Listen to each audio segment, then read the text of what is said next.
Коронавирус халдвар COVID-19-ийн болзошгүй эрсдлийн үед иргэдийн мэдээллийг баазд аваад эндээсээ шаардлагатай орж гарсан мэдээллийг гаргаж авч тамдлтын болон халдвараас сэргийлэх үйл ажиллагааг зохион байгуулахад онцгой ач холбогдолтой бас ийм ажлыг хийж байгаа. Тэгээ энэ дээр манай иргэд маань бас их хүлээцтэй их хариуцлагатай хандж байгаа гэдгийг бас энд хэлмээр байна. Мэдээж энд бол тодорхой цаг хугацаа хүч шаардлагатай ажиллаад явж байгаа гэдгийг та бүхэнд мэдээлье. За олон улсын шилжилт хөдөлгөөний байгууллагатай хамтран хийж байгаа тамдал судалгааны дүнгээс бас зарим нэгэн сонирхолтой гэдэг юм мэдээллийг та бүхэнд хүргэе гэж бодож байна. За ингээ Улаанбаатар хотод дотор 2 дугаар сарын 27-наас 3 дугаар сарын 7-ны хооронд хотын постоос гаднах энэ хороод руу иргэдийн хөдөлгөөн 97309 зорчигч нэвтэрсэн байна. За Улаанбаатар хот руу нэвтэрсэн 124,000, Улаанбаатар хотоос гарсан 92,638 иргэд энэхүү судалгаанд хамтсан байна.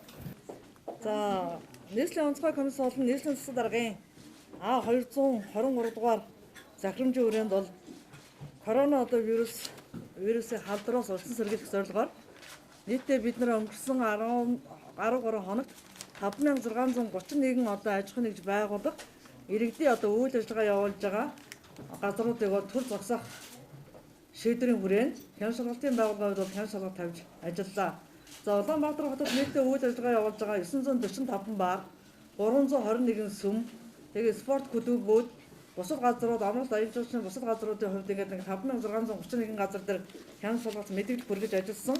За энэ хугацаанд бол манай аж ахуйн нэгж иргэд маань өөрсдийн ухамсарын төвшөнд бас зохион байгуулалт сайтай яг цаг хугацаанд нь үйл ажиллагаа зогсоох мэдээллийг хүлээж авсан байгаа. Бид нар бүх газруудад бол бас тавьж ажиллаж байгаа. Энэ халдвар төвчнөөс урьдчилан сэргийлэх чиглэлээр мэргэжлийн байгууллагуудад өдөр болгон хэн шалгалтыг тогтмол зохион байгуулж байгаа. За нийслэлийн цагдаагийн газрын төв барьны албаагчд болон харьяа дүүргийн цагдаагийн албаагчд бол өдөр тутам хэн шалгалтыг дасралтгүй зохион байгуулж байна. За өнөөдрийн байдлаар засаг даргын А108, 223, 168 гэсэн 3 захирамжийн бас биелэлтэнд хяналт тавиад ингээд ажиллаж байгаа. Сүүлийн үед бол бид нэр зөндөө арга хэмжээнүүд авч байгаа. Ер нь нийслэлийн гол нийгмийн барааны бүрөө бараа бүтээгдэхүүн үндэсний хангамж ямар байна гэсэн бас анхаарал төвд байгаа.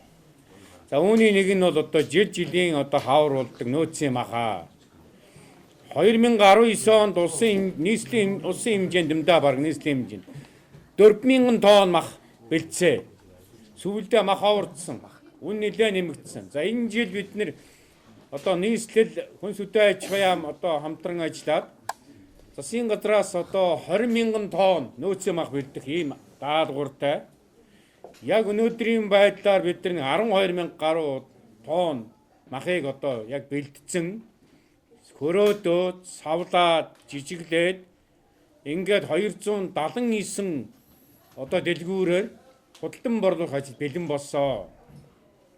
За хамгийн гол нь нэг дэлгүүрт бид нар нэг өдөр 260 кг махыг ингээд өгөхөд нийслэлийн хэмжээнд 279 дэлгүүрээр худалдан борлуулахад үндсэндээ 7 сарын 1 хүртэлх ийм хэмжээний мах өгöd бүрэн хангалттай байна гэж ингэж ойлгож байгаа.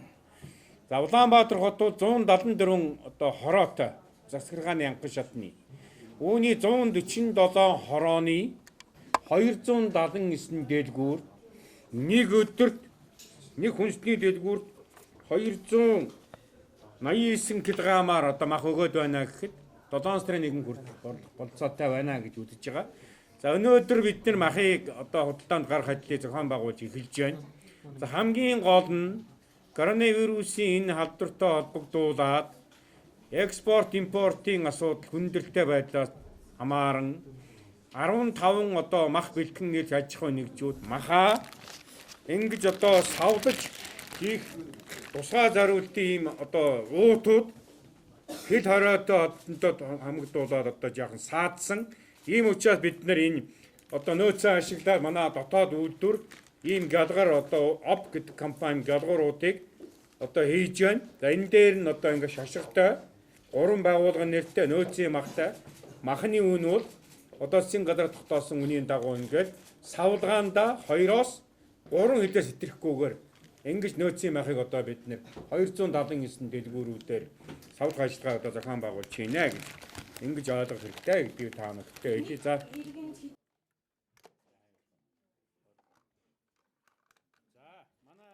За Коронавирусээс одоо энэ халдвараас урьдчилан сэргийлэх зорилгоор бол нийслэлийн хэмжээнд 5600 өөрийнхөө эрүүл мэндийг хамгаалах төдийгүй гэр бүлийнхээ хүмүүсийг дээрэс нь одоо ард иргэдийн бусад хуулийн заалтын хүрээнд бол өөрсдөө бас нэлээд хариуцлагатай ажиллах ийм гэрээгээ хийж байгаа.